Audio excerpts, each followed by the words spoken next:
It's easy to imagine that members of the British royal family, like Prince William, have it made. But the royal existence isn't always a fairy tale, and this prince has seen his fair share of hardship and heartbreak. These are some of the tragic details about Prince William. Prince William's parents, Prince Charles and Princess Diana, went through a very messy, very public divorce, which was also incredibly prolonged. Charles and Diana first announced their separation in 1992 when William was just 10 years old. Given their popular union and the royal family's historically fraught relationship with divorce, however, it was several years before they made the split official. Even after announcing their separation, the Prince of Wales and the People's Princess continued to carry out their royal duties, according to the History Channel. However, their already strained relationship continued to deteriorate, with much of the drama playing out in the public eye. In November 1995, when a 13-year-old Prince William was attending boarding school, his mother gave an explosive tell-all interview about her marriage. Airing on BBC One's Panorama, one of the most memorable moments came when Diana was asked if Camilla Parker Bowles, Charles's then alleged mistress and now wife, played a role in the breakdown of the union. She famously replied, "Well, there were 3 of us in this marriage, so it was a bit crowded." According to royal biographer Katie Nicholl, William was reportedly mortified by this deeply personal interview. Not only had his peers watched, but he was hounded by the paparazzi. Eventually, Charles's mother, Queen Elizabeth II, urged the two to formally divorce, which they did in August 1996. Divorce isn't easy for any child, but for William, the very public breakdown of his parents' marriage was reportedly extra traumatic. One royal expert claimed in the 2017 documentary, Kate, The Making of a Modern Queen, "I think that he was quite seriously affected by the bad relationship of his parents."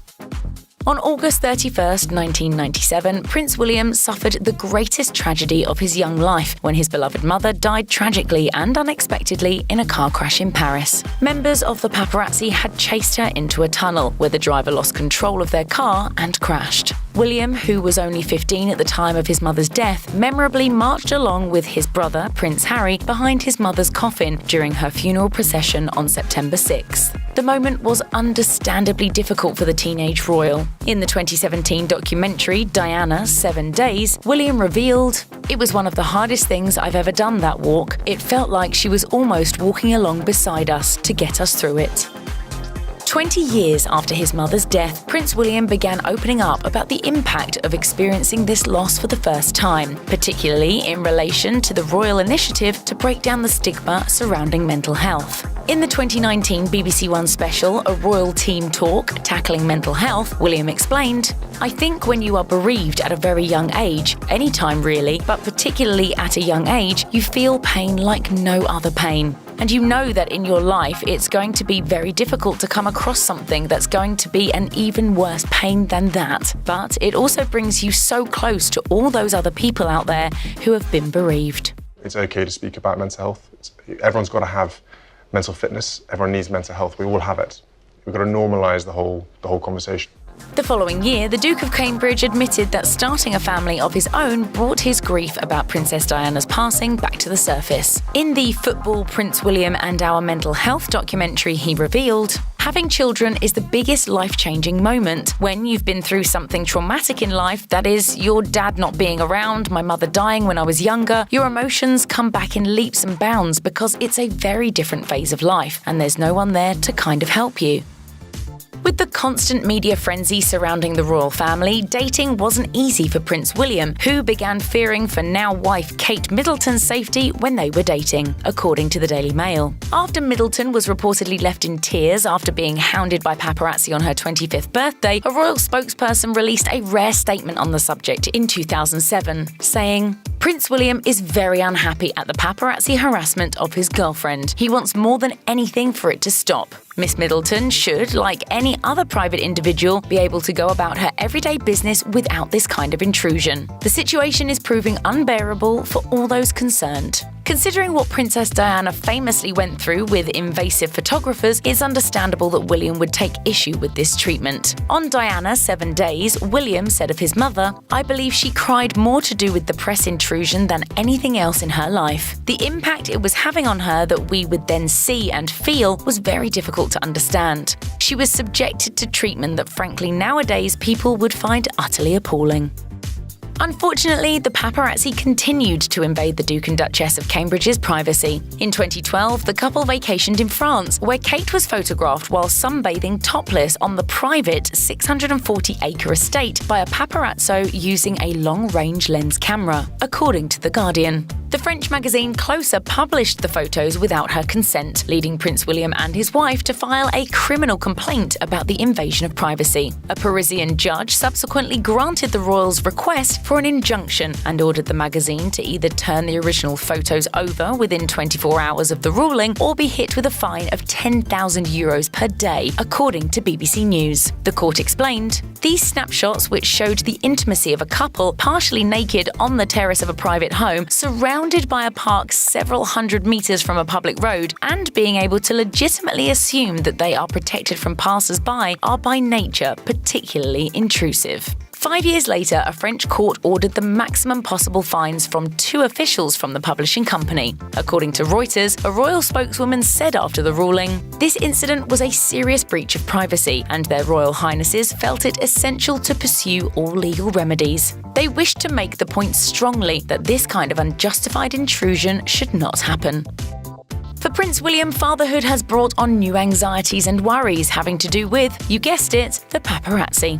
In 2015, Kensington Palace issued a statement on behalf of the Cambridges to the British press, asking photographers to stop harassing their oldest children, Prince George and Princess Charlotte. The palace's statement read, in part, "Paparazzi photographers are going to increasingly extreme lengths to observe and monitor Prince George's movements and covertly capture images of him to sell to the handful of international media titles still willing to pay for them." Explaining that photographers had begun using invasive tactics like using long-range lenses to capture pictures of Kate and her eldest son playing in private parks and monitoring the movements of George and his nanny around London, the palace went on to recall a particularly, quote, "disturbing but not at all uncommon incident." The statement revealed, "A photographer rented a car and parked in a discreet location outside a children's play area. Already concealed by darkened windows, he took the added step of hanging sheets inside the vehicle and created a hide stocked with food and drinks to get him through a full day of surveillance, waiting in hope to capture images of Prince George." Even a fairy tale romance like William and Kate isn't immune from the rumour mill. In 2019, reports flew that William had stepped out on the Duchess with the couple's close friend, Rose Hanbury. What started as a hearsay about Middleton and Hanbury having an alleged falling out quickly snowballed into speculation of an affair between William and his wife's former bestie. In Touch Weekly was the first tabloid to publish claims of infidelity, with a source alleging that the prince, quote, "just laughed it off, saying there was nothing to it," when the Duchess confronted her husband about the rumours. The insider added, "Kate sees their friendship in an entirely different light now. They come across as a perfect couple who can do no wrong, but the reality is most couples have their issues, and William and Kate are no different." While there hasn't been any actual evidence to support these cheating rumours, William took the hurtful gossip seriously enough to involve his legal team. According to the Daily Beast, the royal family's go-to lawyers sent letters warning publications. In addition to being false and highly damaging, the publication of false speculation in respect of our client's private life also constitutes a breach of his privacy pursuant to Article 8 of the European Convention to Human Rights.